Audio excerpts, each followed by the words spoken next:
சமீபத்தில் எங்கள் வீட்டில் ஒரு நிகழ்வு நடந்தது. ஒட்டுமொத்த குடும்பத்தோடு சேர்ந்து ஹபீபி படம் பார்த்தோம். நான், என் மனைவி செல்வராகவன், தனுஷ், என் 2 மகள்கள், பேரன் பேத்திகள் எல்லாம் மொத்த குடும்பம் அட்டண்டன்ஸு தனுஷோட வீட்டில் பார்த்தோம். அதில் ஒரு சம்பவம் நடந்துச்சு.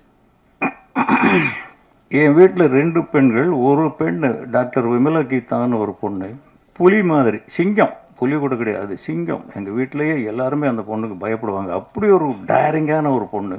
படம் பார்த்துக்கிட்டு வரும்போது ஒரே சைலண்ட்டு. அந்த என்னுடைய இறுதி காட்சி வர்றதுக்கு முன்னாடி டக்குன்னு எழுந்து வெளியில் ஓடிடுச்சு. நான் என் ஒய்ஃப் முன்னாடி அந்த சீன் வரும்போது சொல்லுங்க, நான் பார்க்க மாட்டேன்னு சொல்லிட்டாங்க.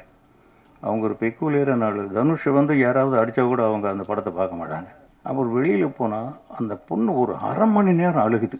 ஏம்மா என்ன அழுகிற? இல்லை டாடி, எதுக்கு இப்படியெல்லாம் போய் நடிக்கிறீங்க? இது எனக்கே ஒரு புது விதமான அனுபவமாக இருக்குது. என்னடா இந்த பொண்ணு அழுகுதே, அது அயன் லேடிங்க, அது அவங்க தான் பவிஷோட அம்மா. அப்படி அழறாங்க. அதுதான் தியேட்டர் ரிசல்ட். என் பசங்க என்ன சொல்லுவாங்களோ அப்படின்னு கம்முன்னு இருந்தேன். படம் முடிஞ்சது. கம்முன்னு தான் எல்லோரும் இருந்தாங்க. தனுஷ் என்னை மேலே எங்களையும் பார்த்தாரு. என்னப்பா பேசாமல் இருக்க? இல்லைப்பா, சூப்பராக பண்ணியிருக்கீங்க. நான் என்னமோ நினச்சேன். எங்கேயோ அவருக்கு என்ன, நான் ஒரு குழந்தை, எங்கள் வீட்டில் நான் ஒரு குழந்தை தான். அப்பாவை யாரோ ஏமாத்துறாங்க, எங்கெங்கேயோ கூட்டிகிட்டு போகிறாங்க அப்படிங்கிறது தான் அவங்களுடைய கால்குலேஷன். உண்மையும் அதுதான். நான் நிறைய இடத்துல ஏமாந்து போயிடுவேன்.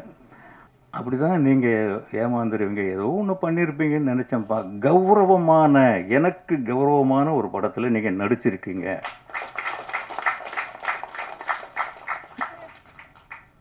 இந்த பேரை எனக்கு வாங்கி கொடுத்த மீரா கதிரவன் சாருக்கு நன்றி. பிளே ஸ்டோர் மற்றும் ஆப் ஸ்டோரில் இருந்து பாலிமர் செயலியை QR கோடு மூலம் பதிவிறக்கம் செய்யுங்கள். செய்திகளை உடனுக்குடன் பெறுங்கள்.